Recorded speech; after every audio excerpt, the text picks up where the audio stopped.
The Iceberg was easily the best dairy bar in all of Douglas County. The milkshakes were creamy, the burgers were hot, and the cheese fries didn't taste like they were half prepared from a freezer bag. People would come all the way down to Slothspit from Superior in order to have a so-called pizza burger, which was what Dr. Christopher Hastings was attempting to enjoy at that moment. One hand was on the burger, the other on his phone, scrolling through a Foundation bulletin about wildfires on the other side of the country. His reflection in the phone screen as he turned it off showed a man in his mid-30s with blonde hair sticking up at odd angles that looked almost horn-like. He picked at his burger, half-heartedly. "You okay, hun?" Ruby Williams stole one of his fries as she asked, dipping it into some cheese sauce. "It's official. Polystichium zinosus extinct in the wild." "Oh." Ruby frowned. She'd taken some interest in parabotany since she and Chris started dating, so she knew what it meant. Greatsword fern? Really? Their entire habitat was ravaged by the fires, started by some fucking idiot's gender reveal party. He laughed bitterly. "Congratulations. Your stupid parasite of a child's responsible for wiping out an entire species of very rare, very anomalous fern that had the potential to cure cancer. The only remaining specimens of it are here at 87, 29, and 53. He shook his head. "The fact that we're eating at a dairy bar in October is proof the world's on fire. Nobody wants to do a goddamn thing about it." He tore into his burger with an angry growl. "Hell, I'm not helping. The cow they killed to make this made enough methane to kill a man. And the amount of rainforest cleared to make it will probably accelerate our climate apocalypse by about 5 years. All because stupid fat Americans want to eat their fucking beef." Ruby sighed, thankful that they were the only customers. It was the middle of a weekday, so the worst they could get was disapproving looks from the staff. She sipped at her Pepsi. "Ever hear the fuck it adjustment?" "You told me before." He sighed. "If you can't control it, say fuck it and forget it's a problem." "But I can't, because I'm part of the one damn organization on the planet that can do something about it. Because half the fucking council makes their money on fossil fuels." Ruby put her hand up. "You're going into conspiracy mode, hon." "Sorry," he sighed. "Fuck! I study plants for a living. We're killing them off en masse for our own greed and gluttony. I feel like..." He looked past the red building the Iceberg occupied, a genuine drive-in from the 1950s at the edge of town, past which there were only woods. "I feel like whatever's coming, we deserve it." The rest of the meal was eaten in silence, except for Ruby pulling out a flask and mixing its contents with Chris's milkshake. 2 hours later, Christopher Hastings was in Greenhouse 3, talking to one of the last greatsword ferns in the world. The thing was so called because each of the fronds on the fern resembled a sword, and were large and sharp enough to match. The northwest corner of Greenhouse 3 was entirely occupied by the plant, which stood a good 6 feet above Chris's head, at its lowest point. He stroked its leaves and sighed. "Maybe you'll make seeds soon," he hoped, "and we can try to repopulate you in your native environment. Hell, maybe the Foundation missed a few. I know you can survive in caves, and there have to be a few out there, right?" He shook his head. "Right?" He turned to face the rest of the greenhouse. It was a balmy 70 degrees in the so-called hothouse, colder than outside, a fact which Hastings did not appreciate. Greenhouse 3 was meant for the containment of specimens native to temperate rainforests, and was easily his favorite, between the janglewood bonsais, the strutting shrubs, and the carnivorous plant section. Speaking of which, it was feeding time. Chris took out a burger he had gotten from the Iceberg and made his way over to one of the carnivorous plants. They looked straight out of a Little Shop of Horrors, because they were. When the high school had put on the musical, someone in the science club tried their hands at genetic modification and created a Venus flytrap the size of a car that could sing and dance, and nearly killed the actress who played Audrey. He threw the burger into the thing's mouth. An entire pit had been dug out of the center of the greenhouse, lined with concrete past the dirt to stop its growth. It would need pruning soon. The sprinklers activated, and Chris found himself getting soaked. He was about to spit out a curse when he realized that it wasn't the sprinklers meant for watering the plants. It was the fire suppression system, and the alarm hadn't gone off. He made his way to the hothouse door, pushing on it. It stuck fast. He wiggled the handle, pulled, slammed his whole weight against it, but it wouldn't budge. He picked up a hammer left lying from recent repairs and tried smashing through the glass. Nothing, and the sprinklers kept running.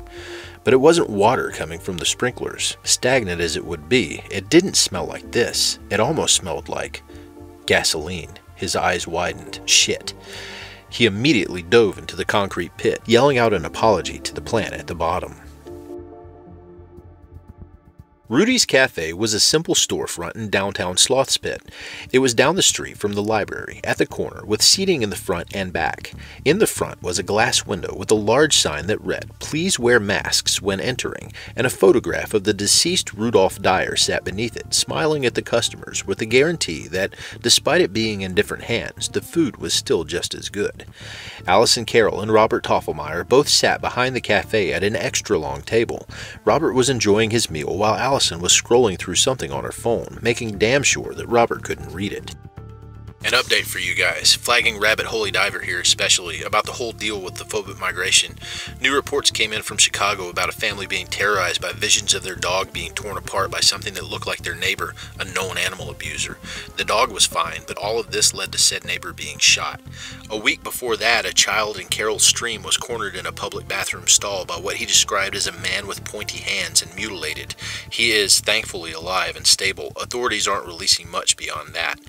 There have been a dozen incidents in the Chicago area, and it seems to be following a northward track. If the timetable I have is correct, then it arrived in Milwaukee on September 15th, the same day that a congregation at Grace Evangelical Lutheran Church reported seeing an image of Christ descending from his crucifix and proclaiming that none of them were saved. Isn't Price from Carroll Stream? Robert looked up from his pain au chocolat. Yeah, I think so. What's up? Just something I read. She wrinkled her nose, wincing slightly and rubbing at it. Ow. Still sore from your COVID test? Robert asked, looking over his spectacles. I've got mine scheduled for evenings. Doesn't ruin your whole day after. Allison sipped at her iced tea from a straw behind her mask. She looked more carefully at her partner. Since when do you wear glasses? I've worn contacts since you've known me, but they've stopped making them in light of... He waved his hand around. Yeah. Eesh, sorry. Shouldn't affect me on ops. He dug into his pocket, bringing out a set of goggles. Prescription tactical gear. Can you believe what we think of sometimes? Allison's reply was muffled by the sound of fire engines rolling out of the station, horns blaring, for the second time in the past week. From the sound of it, they were heading east, and on the east end of town, where Site 87 should be, a cloud of black smoke was rising. The plants around Christopher burned. Being in the wet maw of the thing at the bottom of the pit helped shield him from the fire. He couldn't pinpoint the source, but as he climbed out from the concrete pit, a shirt covering his face on top of his mask to minimize smoke inhalation, he knew what he saw could not be possible. His life's work, his friends, were burning around him, and beyond that, the site, the town. The door to the hothouse seemed to be open now, and he was sure he saw Site 87 in flames, tinted green by whatever toxins were burning from within the site. Not possible. He tugged at his hair. Not possible. You were only in the pit for 3 minutes. No fire spreads that quickly unless it's nuclear. And if it was nuclear, you'd be a shadow on the ground. This is some kind of bizarro space that's trying to make you crazy. This isn't real. He leaned on the rail that surrounded the concrete pit, letting out a screech of pain as his hand burned. Despite not looking at it, the rail was hot enough to cause blisters on his hand, and it wasn't just his screech he was hearing. Help us! You failed us! Why didn't you help us? You did this to us. Why did you do this to us? He braced himself against the heat and made his way out of the hothouse into the burning landscape beyond.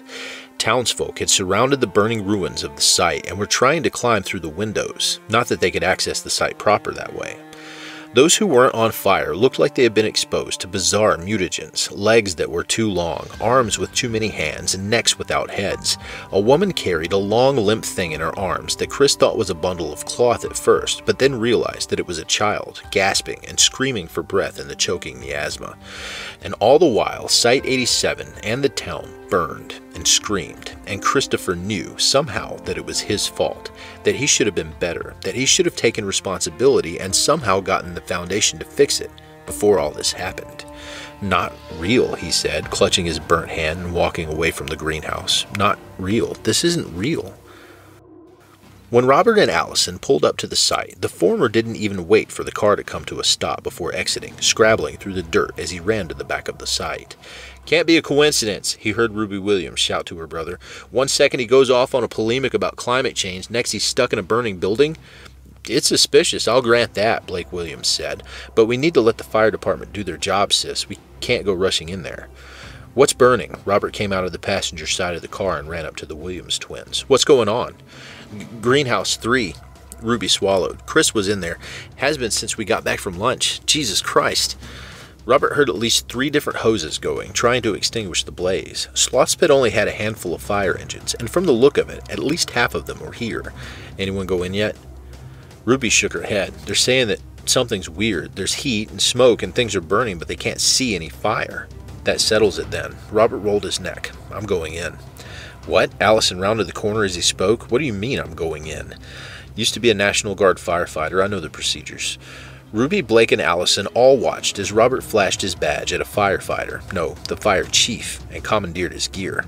Allison stepped up beside him, flashing her own badge. Gonna need another set. Allison, no. Robert held up a trembling hand. You honestly want to go into a burning building, let alone an anomalous one? Alone? She frowned at him as she noticed the tremor. You good? Bad memories. First found out about the anomalous fighting a living forest fire. He took the jacket as the chief started to strip down. If you're coming in, I can't promise I can get you and Hastings out. Allison chewed on the thought and nodded. Comms at all times. Things get too hairy, you evac. You almost sound like you're worried about me. Robert shook his head. I'll be fine, Alice, really. A few minutes later, Robert, suited up and carrying a spare oxygen tank in one hand, entered the burning greenhouse. Christopher's thoughts flipped between not real and my fault. This couldn't be happening, but it had. But the town can't be burning, but it was. Mutated burning things that may have once been people lunged at him occasionally, screaming and growling. He could see the hatred in their eyes, the blame they placed solely on him. My fault, he gasped. This is all my fault. All of it, all of it. He had walked away from Site 87 and found himself in the woods. Trees were engulfed in flame. The entire historic forest surrounding the town was burning. All his fault. All the Foundation's fault. They should have acted before things got to this point. Anyone could have, but they didn't. He found one of the few patches of grass that hadn't been scorched by the inferno and sat down. He couldn't think. He was having trouble breathing, and his heart was racing. He had sweat that had absolutely nothing to do with the heat, and when had he started crying? What was happening here? He took a deep breath, and it turned into a gasping sob, which made his chest ache. He shut his eyes and put his hands over his ears, blocking out the light and roar of the fire. The last thing he wanted to do was die having a panic attack. Robert Toffelmeyer stepped through the other side of the greenhouse, finding himself in something that looked like Sloth's Pit set ablaze, but it wasn't. The fire looked like it was being broadcast onto the buildings by a reel-to-reel projector. The burning masses of people were nothing but flaming, misshapen scarecrows. The pungent smoke, that much was real at least. It smelled like a tire fire, even through a respirator.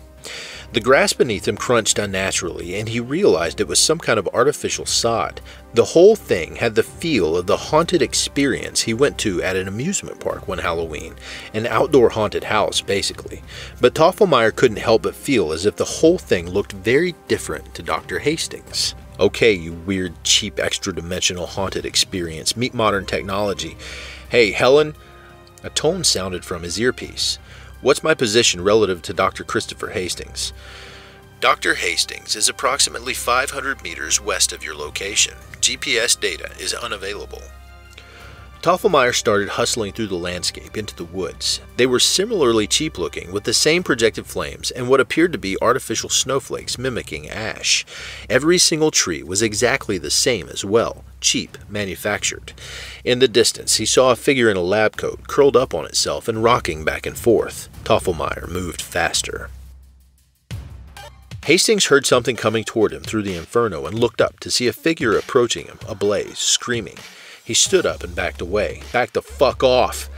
Hastings! It called, reaching out to grab him with a gloved hand. Hastings! Hastings found a knife in his hand. Where had it come from? He swung at the thing coming towards him. I'm sorry, I didn't mean to. The thing paused. Its face, though melting, was visibly confused. I should have done more. I should have stopped this. The world is burning and it's my fault and I'm sorry. The creature raised his hand and Hastings swung at it. I'm sorry, please. The thing recoiled and produced something from what Hastings thought was a pocket. A photograph of Ruby, somehow untouched by fire. Hastings stared at it and knelt to collect it. The thing didn't stop him. It didn't do anything but stand there as he picked it up. Where'd you get this? He asked, brandishing it at the creature. Well, say something. March 2020. Are you going to say something? Researcher Christopher Hastings looked down at the table in front of him, and then up at Ruby. What's there to say? I fucked up big time, stuttered my way through my whole defense. Hey, most people don't even get a thesis to defend for their doctorate. Ruby opened another bottle of beer and started drinking it. And it's kind of a formality, isn't it? Like your thesis has been evaluated and all that. Still, Chris tugged at his hair, making it messier still. Jesus Christ, the number of typos I found after I submitted it. 1 or 2 extra periods isn't going to break a thesis, hon. Ruby looked over the bound volume on the table by him and opened it, though this is the first time I've seen one in book form. A botanical necropsy of SCP-097. Dry as sand. Hastings shook his head. Hun, Chris, look, you're stressing out over nothing. What's done is done. The past is dead now. It can no longer hurt you. You did not just quote Night Vale at me. Chris hid his smirk behind his hand. Did you read it? Of course. I didn't understand a lot of it, but what I did, the work that Hubble did to make 097-1 grow that massive and contain something that malicious, I wish I could have talked to him more. Chris's phone buzzed. A text flashed on the screen. He sighed. Partridge wants me to see him. Probably wants to give me the bad news in person. Ever hear the fuck it adjustment? Ruby took another swig of her beer. If you can't control what's happening, if it's completely out of your control, don't stress over it. Just say fuck it out loud if you need to, and move on. So if I don't get my doctorate, just say fuck it? Ruby nodded. Right? Well, fuck it, I guess. Dr. Christopher Hastings exited the break room to receive the best news of his life. Yeah, Hastings rubbed his nose. Fuck it, just fuck it. Nothing I can do, so fuck it all. Reality made a whoop sound, and he found himself back in the conspicuously unburned Greenhouse 3 with a fireman by his side. It took him a moment to look through the respirator, but eventually realized who it was. Toffelmeyer? What the hell was that? Toffelmeyer asked, helping him to his feet. And why the hell were you saying fuck it, fix it? I don't know. He looked at the photograph in his hand. Where'd you get this? Magic pockets. Toffelmeyer reached into a pocket on the firefighter's jacket and produced 3 different types of candy, a bottle of aspirin, and a roll of bandages. Side effect of the pit sloth. Neat, huh? Useful. Hastings looked down at the photograph and sighed. I owe her an apology. Long story. Oh, he rushed to the other side of the greenhouse and sighed with relief as he saw the great sword fern was intact. Then, thoroughly exhausted, Dr. Christopher Hastings fainted. That was Ruby at the hospital. Toffelmeyer placed his phone back in his pocket. They're keeping Hastings there for observation. Something about elevated adrenaline levels. Allison spat toothpaste into the sink and looked at Toffelmeyer, rolling her neck. You did good, even if you didn't need the gear. What the hell happened anyway? If I had to guess, Toffelmeyer scrolled to his phone before throwing it to Allison. Read this. The phone displayed an article on the occurrence of phobic manifestations in modern America by Randall Owings? Who's that? Phobologist. Works at a site down in Arkansas. His work is Mundo classified. Don't know why, but that article describes events where your worst fear becomes reality. And you think that's what happened? She frowned. From what you said, it was like a bad haunted house. I don't think it was meant for me. It feels like it was built for Hastings and I crashed the illusion by going in. He frowned. They're thinking of bringing February out of the coma in a couple of days. You think he had a phobic manifestation too? Allison wrinkled her nose. He has been antsy about cops for a while. It's worth looking into. There was a knock on the wall outside the bathroom. The two of them turned to find Agent Saren Price, her blonde hair in a messy ponytail, looking at them. Drew the short straw in your absence, Carol. One of the washers at the laundromatic tried to eat someone. We're on it. Toff, you're with Gray. Spectral disturbance at the Walmart. Wonderful. Allison bagged her toothbrush and gave Robert a nod before departing. Try not to die of excitement, he called after them. Fuck you too, Allison laughed. Then, silence. If you like this podcast, subscribe and share it with the community. You can find it on iTunes, Spotify, and Google Podcast under Kelsey Narrates.